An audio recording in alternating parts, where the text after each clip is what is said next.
Peace. This is Wise for Wise Words Media, and it's a beautiful day, beautiful morning out here in New York City / New Jersey. You see it, G-Men. Big Blue came through on the road. I haven't been this happy as a Giants fan in 6 years. Why 6 years? Because it's been 6 years since the Giants have won an opening day game.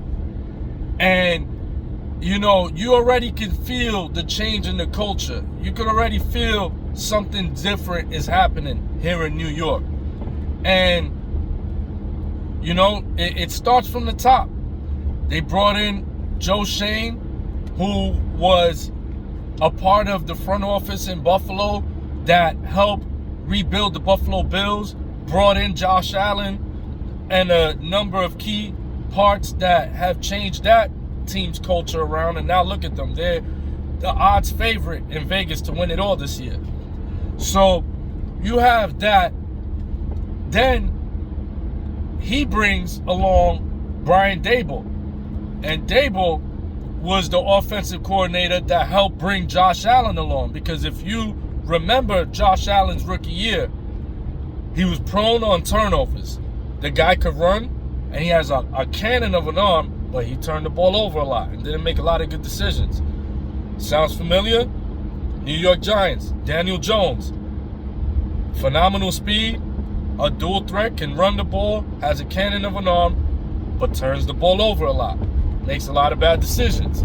Just like yesterday, throwing the ball in the end zone when you had a man coverage. You had a man draped all over Saquon.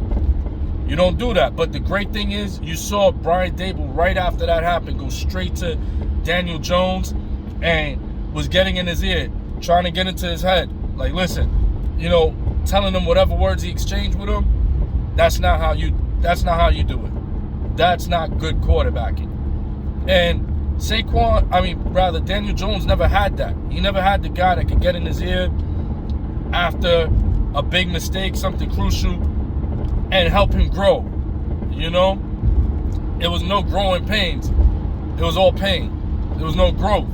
So with a guy like Brian Daboll, who's proven, you got Wink Martindale, who Bart Scott, when the Giants signed Wink Martindale, Bart Scott has history with him on the Ravens.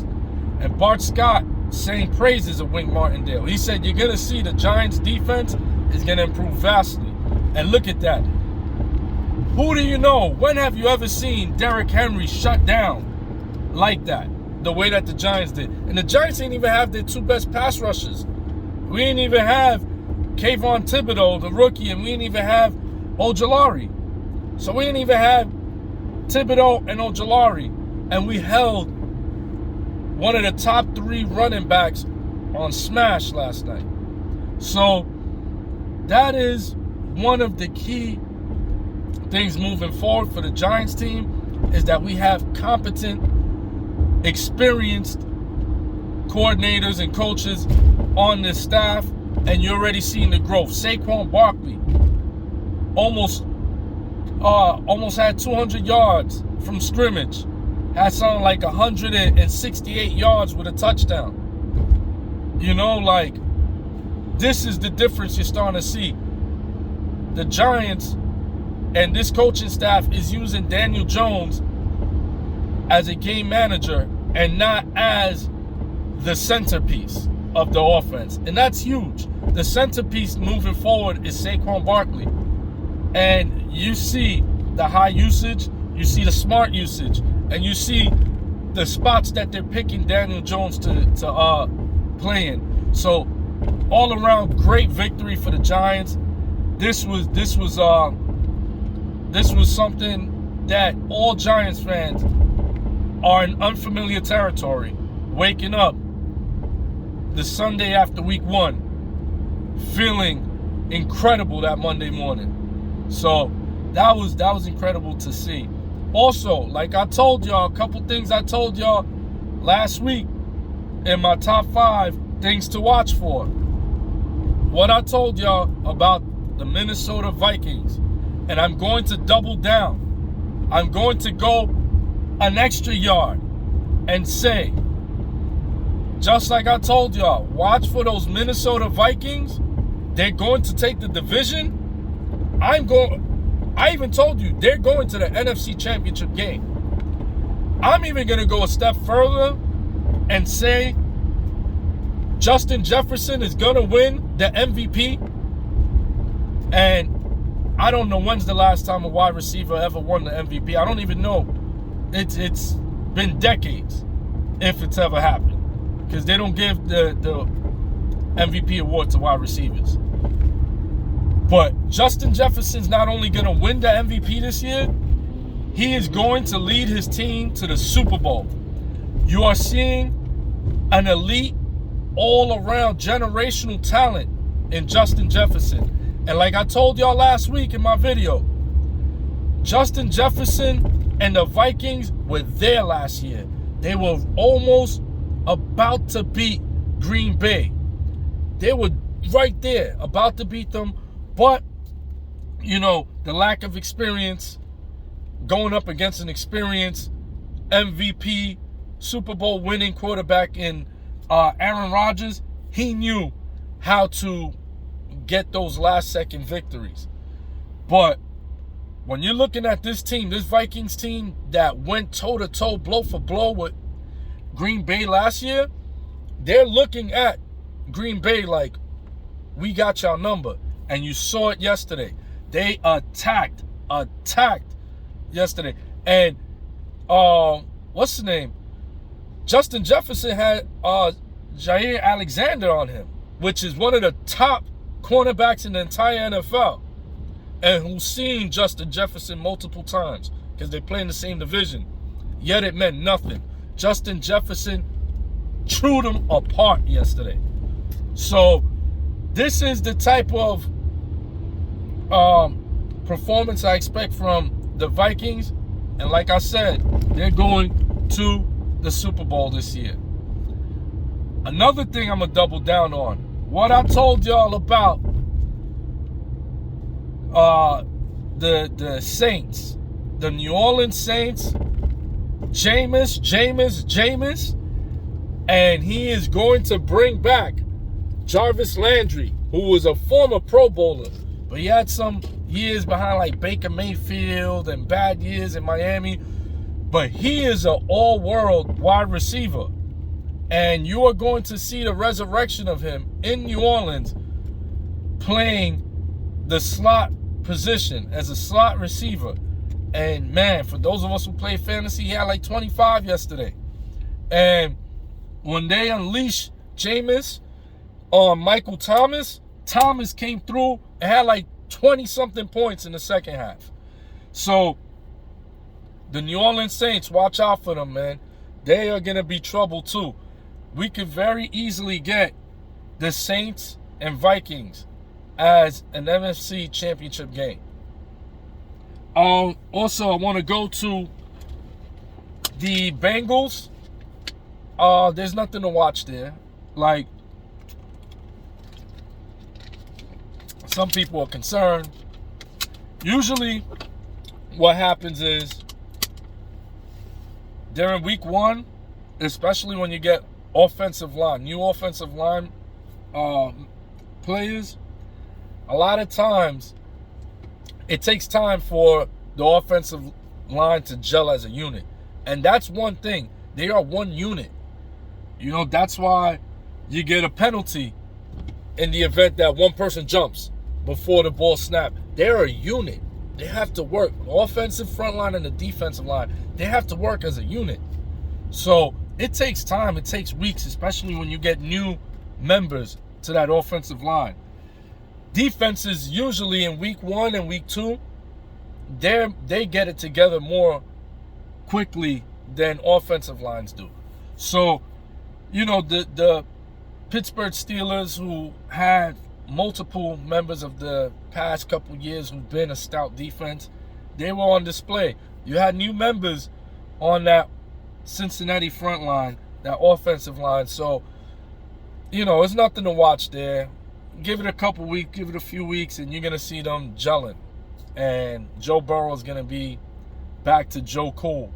even though, with like 4 turnovers and being sacked like 5-6 times, even with all that said, he still had like 300 something yards. So, and a couple touchdowns. That connection with Jamar Chase, forget it. That connection is going to be one of the best 1-2 punches in the whole NFL. I mean, the Meadowlands. Where do you start there? The Jets were just abysmal, man. They were terrible. Not much to talk about there. More of the greatness of Lamar Jackson on display. Lamar, old media wants to tell you, oh, he's not an elite quarterback. He doesn't throw the ball. Yeah, okay. How do you not throw the ball and you lead the league in touchdowns a couple years ago? They just don't like Lamar. And he's a humble kid. So I don't understand what's all the hate for. But he's an exceptional talent. And this is going to be on a contract year. After this contract dispute, you are going to see an all-world version of Lamar Jackson this year. He's going to go on a rampage. And the Jets felt it week 1.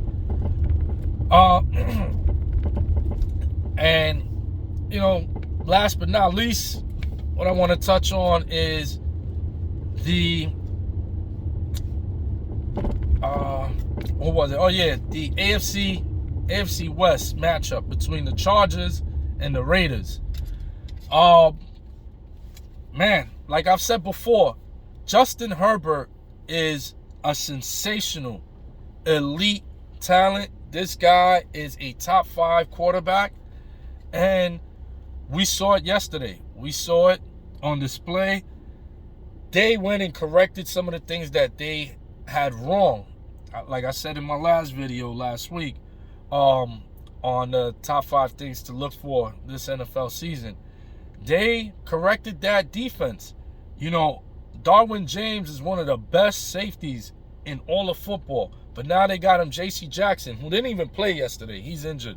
He didn't even play. But when J.C. Jackson comes back, then when you look at that front line of the defensive line, when you got Joey Bosa on one side, you got Khalil Mack on the other, that defense is going to be a nightmare.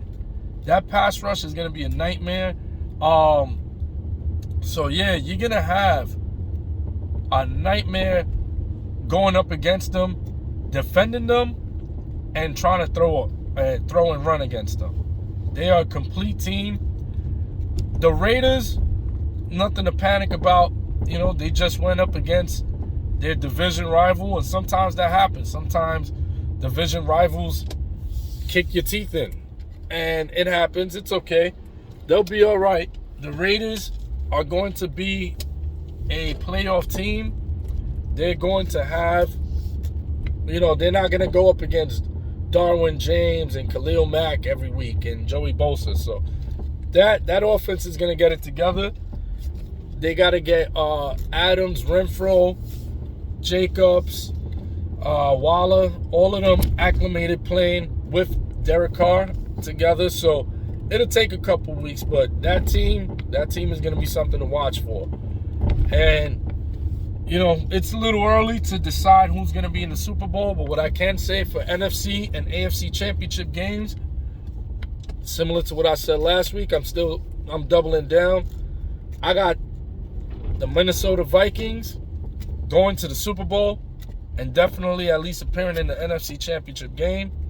And for the AFC, I got somebody from the AFC West, whether it's the Chargers or Raiders.